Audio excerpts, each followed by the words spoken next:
ఆయనకు తెలియకుండానే జరిగి ఉండొచ్చు. బట్ ఒక్క మాట ఏదైతే ఉందో అది నేను I don't believe it. Final గా అల్లు అర్జున్ గారు రియాక్ట్ అయ్యారు. అండ్ రియాక్షన్ వీడియోలో కొన్ని పాయింట్స్ ఉన్నాయి. ఫస్ట్ థింగ్, ఆయనకి ఏదైతే మనం బెనిఫిట్ ఆఫ్ డౌట్ ఇచ్చామో నిజంగా ఆయనకి ఈ విషయం తెలియదంటే నెక్స్ట్ డేనే తెలిసిందని ఆయన చెప్పారు. ఇది అర్జున్ గారికి తెలియ జరిగిందో నాకు తెలియదు. I don't want to blame him. నేను సినిమా చూసి వచ్చిన తర్వాత మాకు తెలిసిన విషయం అంటే నెక్స్ట్ డే మార్నింగ్ అన్ఫార్చునేట్గా ఆవిడ ఆ తొక్కిస్లాట్లో దెబ్బలు తగిలి ఆవిడ చనిపోయారని తెలిసింది. సో బెనిఫిట్ ఆఫ్ డౌట్ మీద స్టాండ్ అయి ఉందాం. ఇకపోతే రెండోది, మా వల్ల ఎంత వీలైతే అంత ఎమోషనల్ గా మేము సపోర్ట్ గా ఉంటాం అని చెప్తూనే ఒక అమౌంట్ ని ప్రకటించారు, 25 లక్షలు. నా తరపు నుంచి I'd like to donate an amount of ₹25 lakhs. This is just as a goodwill gesture. అది పిల్లల చదువులకు ఉపయోగపడితే చాలా సంతోషం. ఎందుకంటే భాస్కర్ గారు అబ్బాయి తేజ ఇంకా వెంటిలేటర్ మీద ఉన్నారు. కొన ఊపిరితో హీస్ ఫైటింగ్. ముందుగా తన ప్రాణాలతో బయటకు రావాలని నేను మనస్ఫూర్తిగా కోరుకుంటున్నాను. Again coming back to Arjun garu, ఆయన పాయింట్స్ అన్ని పాయింట్స్ బాగున్నాయి. ఒక్క విషయం మాత్రం I would agree to disagree. ఇది ఆయన చెప్పిన మాటే. ఏదో ఒక ఫంక్షన్ లోకి వెళ్ళి నాకు ఏదైనా విషయం మీద విభేదాలు ఏమైనా ఉంటాయేమో గానీ దానివల్ల ఆ వ్యక్తి పట్ల నాకుండే రిలేషన్షిప్ ని నేను పాడు చేసుకోను. మన ఇద్దరం గుడ్. బట్ ఆ ఇష్యూ దగ్గర మనకు పడదు. ఈ ప్రపంచంలో మా నాన్నగారి కంటే నాకు ఇష్టమైన వ్యక్తి ఈ ప్రపంచంలో ఎవరు లేరు. బట్ స్టిల్ మా ఇద్దరికి డిఫరెన్స్ ఆఫ్ ఒపీనియన్ ఉంటుంది. సో నేను దాన్ని ఎలా చూస్తానంటే, మన ఇద్దరికి ఈ సబ్జెక్ట్లో పడట్లేదు అంతే. అది ఆ సబ్జెక్ట్ వరకే, నీకు నాకు మధ్య కాదు. ఆయన ఖరాఖండిగా చెప్పారు కదా, దిస్ ఇస్ సంథింగ్ సిమిలర్ అనుకోండి. ఆ విషయం ఏంటి అదే వీడియోలో నేను మాట్లాడదాం అనుకుంటున్నా. అన్నిటికన్నా ముఖ్యంగా ఏదో డబ్బులు ఇస్తేనో, ఖచ్చితంగా డబ్బులు వాళ్ళకి హెల్ప్ అవుతాయి. డబ్బులు ఇచ్చి సాయం చేసి అండగా ఉంటే ఆ ఫ్యామిలీకి మనం కొంచెం ఊరట కలిగిస్తాం. బట్ నెక్స్ట్ ఇలాంటివి అవ్వకుండా ఉండాలంటే ముఖ్యంగా తెలుగు సినిమా స్టాండ్ పాయింట్ లో మనం ఎలాంటి కేర్ తీసుకోవాలి, ఎలాంటి క్వశ్చన్స్ అడగాలి అనే పాయింట్ మీద మన వాయిస్ రైజ్ అవుతుంది. ఎందుకంటే భాస్కర్ గారి కుటుంబానికి ఏదైతే జరిగిందో, రేవతి గారికి ఏదైతే జరిగిందో అది ఇంకొక కుటుంబానికి జరగకూడదు. ఇలాంటి సిచ్యువేషన్ మళ్ళీ రాకూడదు. అది నేను మనస్ఫూర్తిగా భావిస్తున్నాను. అది చాలా బలంగా నమ్ముతున్నా. సో అలా రాకూడదంటే మనలో ప్రతి ఒక్కరు ఎలాంటి జాగ్రత్తలు తీసుకోవాలి, సినిమాలకు వెళ్ళేటప్పుడు కానీ, ప్రీ రిలీజ్ ఫంక్షన్కి వెళ్ళేటప్పుడు కానీ, ముఖ్యంగా కుటుంబాలు. ఎందుకంటే నేను వీడియో చేసిన తర్వాత చాలా మంది కామెంట్స్ లో ఏం రాస్తారు, అది వాళ్ళ coming from a good place only. Bhaskar గారి కుటుంబం పట్ల బాధ్యతతోనే మాట్లాడుతున్నారు కానీ ఎక్కడో మనకు తెలియకుండా మనమే విక్టిమ్ బ్లేమింగ్ చేస్తున్నాం. సో అది ఎప్పుడు కరెక్ట్ కాదు. ఏ సొసైటీకి అది మంచిది కాదు. ఒక షో అనౌన్స్ చేస్తే అది ప్రీమియర్ షో అయినా, నైట్ షో అయినా, ఫస్ట్ షో అయినా, డే షో అయినా, మ్యాట్నీ షో అయినా, ఎక్కడికైనా టికెట్ వాళ్ళు అనౌన్స్ చేస్తే కొనుక్కొని వెళ్ళడం అది బేసిక్ హ్యూమన్ రైట్. అది సరే, ఇవాళ సొసైటీ అంత కరెక్ట్ గా లేదు, పర్ఫెక్ట్ గా లేదు, వెళ్ళకూడదు, కరెక్టే. బట్ ఆ కుటుంబం వెళ్ళినంత మాత్రం నా కుటుంబాన్ని బ్లేమ్ చేయడం ఎంతవరకు కరెక్ట్? నేను మిమ్మల్ని సూటుగా అడుగుతున్నా. నిన్నటి వీడియోలో ఎవరిని నిందించాలో మనం మాట్లాడుకున్నాం కదా, ఇవాళ వీడియోలో ఎలాంటి కేర్ తీసుకోవాలని నేను చెప్తా. బికాస్ తేజ్ ఆ అబ్బాయి ప్రాణాపాయ స్థితిలో ఉన్నాడు. ఆ పిల్లలిద్దరూ వాళ్ళ తల్లిని కోల్పోయారు. ఒక కుటుంబం రోడ్ మీదకి వచ్చేసింది. ఇదంతా కొంతమంది నిర్లక్ష్యం వల్ల. Let's talk about that also. ఇలాంటి ఇంపార్టెంట్ టాపిక్ ప్రతిరోజు నా నుంచి ఒక వీడియో మీకు వస్తుంది, మిమ్మల్ని ఆలోచింపజేసేది అండ్ సొసైటీని ఒక పాజిటివ్ డైరెక్షన్ వైపు స్టియర్ చేసేది with a responsible mind set. ఒక 10 నిమిషాలు నాకు ఇవ్వండి చాలు, 15 నిమిషాలు కండెన్స్ చేసి చెప్తా, అందరికీ అర్థమయ్యేలా చెప్తా. నా వీడియోస్ పెట్టిగా మీ దాకా వస్తున్నాయా? All you need to do is subscribe. చేశారుగా? వీడియోలోకి వెళ్దామా? Let's talk, let's go. Straight గా let's cut to the chase. Arjun గారు చెప్పిన పాయింట్స్ అన్నిట్లో అన్ని ఓకే. ఆయనకి మనం బెనిఫిట్ ఆఫ్ డౌట్ ఇవ్వచ్చు, ఆయనకి తెలియకుండానే జరిగి ఉండొచ్చు. బట్ ఒక్క మాట ఏదైతే ఉందో అది నేను ఐ డోంట్ బిలీవ్ ఇట్. అదేంటంటే, మేము మీకోసమే సినిమాలు చేస్తున్నాం, మిమ్మల్ని రంజింప చేయడానికే చేస్తున్నాం. మీరు థియేటర్ గది వస్తున్నారు, వచ్చినప్పుడు మీరు జాగ్రత్తగా ఉండండి అని ఓనర్స్ ప్రజల మీదకి ఏదైతే వేసారో ఆయన అది తెలియకుండా వేసుంటారు, లేదా how he put it together అది ఆయనకు తెలియకుండా జరిగి ఉండొచ్చు. Please my kind request is that when you go to theatres please be a little careful. But ఇలాంటి సిచ్యువేషన్ ఏదైతే ఉందో the management should take responsibility. మన సినిమాలు ఎందుకు తీస్తున్నాం? ఫ్యాన్ ఫ్రెండ్సీ కోసమే తీస్తున్నాం కదా, ఇంటర్వెల్ బ్లాక్ పెడుతున్నాం కదా, క్లైమాక్స్ బ్లాక్ పెడుతున్నాం కదా, హీరో ఎంట్రీ సీన్ అని పెడుతున్నాం కదా. జనాలు థియేటర్ లోకి హీరోని చూడగానే, ఏదైనా మంచి పాట రాగానే, మంచి డాన్స్ చేయగానే, లేదా ఇంటర్వెల్ సీన్ రాగానే, లేదా క్లైమాక్స్ రాగానే, ఫైట్ రాగానే, లేదా ఒక క్యారెక్టర్ ఇంట్రడక్షన్ రాగానే చూసి గట్టిగా అరవాలి, ఒక ట్రాన్స్ లోకి వెళ్ళిపోవాలి. అండ్ కమర్షియల్ సినిమాని ఒక గ్లోబల్ లెవెల్లో పెట్టడానికి ట్రై చేస్తున్నాం. బట్ మన target audience are people who enjoy. Correct? ఇలాంటి ఎంజాయ్మెంట్ కి మనం కొలత ఎలా వేయగలుగుతాం? ఒక మీటర్ ఎలా సెట్ చేయగలుగుతాం? ఓకే, ఇంతవరకు ఎంజాయ్ చేయండి, ఇది కరెక్టే. ఈ మీటర్ని దాటితే మాత్రం ఇలాంటి యాక్సిడెంట్లు అవుతాయి అని ఏ బుక్ లో ఉంది? వాళ్ళు ఎంజాయ్ చేస్తే మన కలెక్షన్లు వస్తాయి, మన కలెక్షన్లు వస్తే ఇలాంటి మంచి సినిమాలు ఇంకా తీయగలుగుతాం. బట్ అదే పాయింట్ దగ్గర మితిమీరుతుంది. ఇంకా బెటర్ గా ఎక్స్ప్లెయిన్ చేస్తా. నన్ను అడిగితే ఒక అవుట్ సైడర్ స్టాండ్ పాయింట్ లో ఈ సిచ్యువేషన్ మొత్తాన్ని చూసేటప్పుడు, ఒక ప్రీమియర్ షో వేసినప్పుడు, ఒక రోజు ముందు సినిమా వేసినప్పుడు, దానికి ₹1100 టికెట్ పెట్టినప్పుడు జనాలు ₹1100 దేనికి పెడుతున్నారు?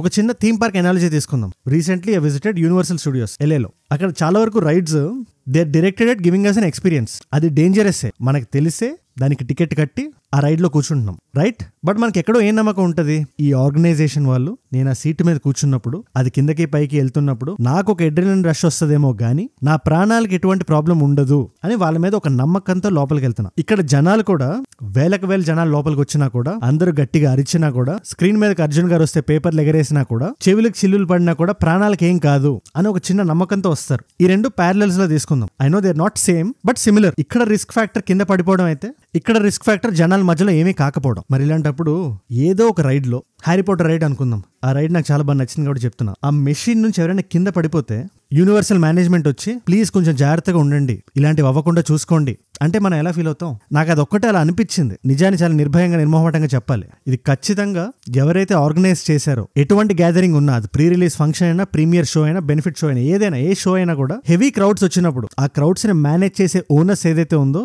అది మేనేజ్మెంట్స్ మీద ఉంటది. కానీ ఏదైతే మనం విక్టిమ్ బ్లేమింగ్ చేస్తున్నామో ఆ ఫ్యామిలీ అక్కడికి వచ్చి ఉండకూడదు. మీరు వస్తున్న మైండ్ సెట్ కరెక్టే అయి ఉండొచ్చు, ఆ ఫ్యామిలీ మీద మీరు ఒక కన్సర్న్ తోనే మాట్లాడుతుండొచ్చు, బట్ విక్టిమ్ బ్లేమింగ్ చేయడం ఏ సొసైటీకి అంత మంచిది కాదు. ఈ ఒక్క పాయింట్ నేను చెప్దాం అనుకున్నా విత్ క్లారిటీ. ఇకపోతే యాజ్ పీపుల్ మనం తీసుకోవాల్సిన కేర్ ఏంటి? ఇలాంటి సిచ్యువేషన్ జరిగినప్పుడు, ముఖ్యంగా వేల టికెట్స్ పెట్టినప్పుడు, ఫ్యాన్ ఫ్రెండ్స్ ఉండేటప్పుడు first thing that we should do, ఆ ప్లేస్ ట్రాక్ రికార్డ్ ఏంటి, అక్కడ సేఫ్ అయినా అని మనం 1-10 సార్లు మనం క్వశ్చన్ చేసుకోవాలి. బికాస్ సిచ్యువేషన్ అలా ఉంది కాబట్టి. Simply do not show up. వాళ్ళ కేర్ తీసుకున్నంత వరకు, వాళ్ళ సైడ్ నుంచి ఒక హామీ వచ్చినంత వరకు, అది ప్రొడక్షన్ హౌస్ అయినా, థియేటర్ మేనేజ్మెంట్ అయినా, ఈ పర్టికులర్ సినిమాకనే కాదు ఏ సినిమాకైనా నేను చెప్తున్నా, రాబోయే రోజుల్లో కూడా చాలా పెద్ద సినిమాలు వస్తున్నాయి. They have to come out and tell event చాలా సేఫ్ గా జరగబోతుంది, మేము రెస్పాన్సిబిలిటీ తీసుకుంటున్నాం, these are the crowds that are expected. ఒక పెద్ద హీరో సినిమా అయితే ఒక అవుట్డోర్ గ్రౌండ్ లో నడుస్తుంటే 30,000 జనాలు ఎక్స్పెక్టెడ్ ఉంది, 30,000 మందిని మాత్రమే మేము లోపలికి రాణిస్తున్నాం. ఆ 30,000 మందికి మెడికల్ ఎమర్జెన్సీ మీద కానీ, సివిల్ సప్లైస్ మీద కానీ, అదే వాటర్ గట్రా మీరు వెళ్లే వరకు బాధ్యత మాదే అని అట్లీస్ట్ ఓ వర్బల్ డిక్లరేషన్ ఇచ్చే వరకు మనం 10 సార్లు ఆలోచించాలి అలాంటి ఈవెంట్స్కి వెళ్ళేటప్పుడు. If you do not show up, వాళ్ళు కంపెల్ అవుతారు చెప్పడానికి. ఇకపోతే మీరు థియేటర్కి కానీ, ప్రీ రిలీజ్ ఈవెంట్కి కానీ,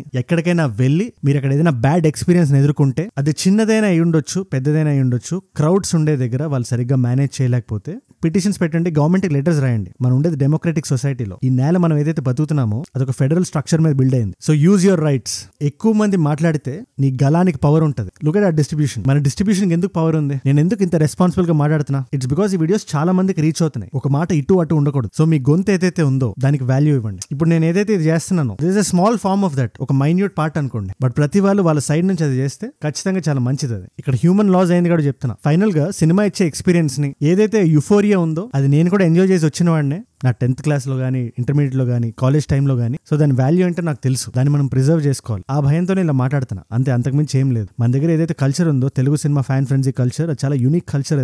అది ఎవరైతే ఎంజాయ్ చేస్తారో దే ఆర్ ఎంజాయింగ్ ఇట్. దాన్ని ఎప్పుడు మనం తప్పు పట్టకూడదు. ఫ్యాన్స్ ఇలా అయిపోయారు, ఫ్యాన్స్ ఇలా ఉన్నారు, అది కూడా ఒక రకమైన విక్టిమ్ బ్లేమింగ్. ఫ్యాన్స్ ఉన్నారు, సినిమా ఉంది, రెగ్యులర్ ఆడియన్స్ ఉన్నారు, ఫ్యామిలీస్ ఉన్నారు, ఇదంతా ఎకో సిస్టమ్. అది అందులో ఎవరికి ఏదైనా ఆ పర్టికులర్ పర్సన్ ని, ఆ పర్టికులర్ గ్రూప్ ని మనం విక్టిమ్ బ్లేమింగ్ చేస్తే, మనం చేతులు దులిపేసుకుంటే అది రేపు మన సినిమా మీదకే వస్తుంది. వాళ్ళు రావడం మానేస్తారు. అందుకోసం చెప్తున్నా, ఈ కల్చర్ ఇంకా సస్టైన్ అవ్వాలంటే మనం ప్రికాషన్స్ తీసుకోవాలి. అది ఇవాల్టి నుంచి తీసుకోవాలి. ఈ ఎంటైర్ ఆడియల్ మీద, ఈ ఎంటైర్ ఎపిసోడ్ మీద వాట్ డూ యూ ఫీల్? నాకు కింద కామెంట్స్ రాయండి and let me know what you think. I'm telling again, Arjun గారికి నేను బెనిఫిట్ ఆఫ్ డౌట్ ఇస్తున్నాను. He's coming from a good place. ఆయనకు తెలియకుండా జరిగిపోయింది. సో ఆ సినిమా మీద కానీ, ఆ సినిమా యూనిట్ మీద కానీ, అట్ ద సేమ్ టైం ఆయన మాట్లాడిన దాంట్లో కానీ, ఆయన మాట్లాడిన దాంట్లో నేను ఏదైతే ఏకీభవించట్లేదో అది కూడా చెప్పా. అన్నిటికన్నా ముఖ్యంగా భాస్కర్ గారు ఇనఫ్ లాస్ చూశారు. రేవతి గారు ప్రాణం కోల్పోయారు. వాళ్ళ బిడ్డకి ఏం కాకూడదు, పిల్లలకి తల్లి లేదు కానీ అట్లీస్ట్ ప్రాణాలైనా ఉండాలి అని నేను దేవుడిని మనస్ఫూర్తిగా కోరుకుంటున్నా. I hope you also do so. ఆ ఫ్యామిలీ ట్రామా నుంచి బయటకు రావాలి. ఏదైతే జరిగిందో దాన్ని మళ్ళీ మనం వెనక్కి తీసుకురాలేం, కానీ వాళ్ళకి సరైన ఎడ్యుకేషన్ వచ్చి if they become successful in life, అదే నేను కోరుకుంటున్నా. అండ్ మీరు ఇక్కడ దాకా నా వీడియోలో వచ్చారంటే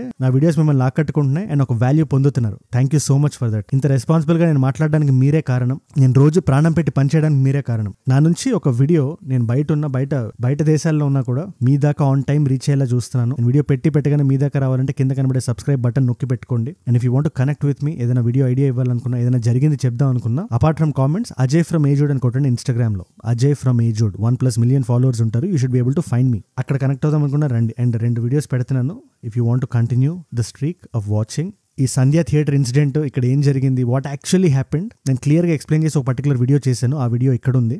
and another video related to south Korea. అక్కడ కూడా చాలా సీరియస్ సిచ్యువేషన్ జరిగింది. 6 hours ఆ కంట్రీ తలరాత్ మారిపోయింది. ఆ పర్టికులర్ వీడియో ఇక్కడ ఉంది. సో లోకల్గా ఏదైనా తెలుసుకుందాం అనుకున్నా, ఈ పర్టికులర్ ఇన్సిడెంట్ని ఇంకా కొంచెం జూమ్ ఇన్ చేద్దాం అనుకున్నా ఈ video, or international geopolitics తెలుసుకుందాం అనుకుంటే ఈ పర్టికులర్ వీడియో. నేను మిమ్మల్ని మళ్ళీ రేపు కలుస్తా.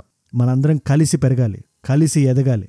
Let us all rise together, rise above inequalities, rise above selfishness, rise above hate. Ejud ante manam. Jai Hind, Jai Bharat, Jai Anjaneya.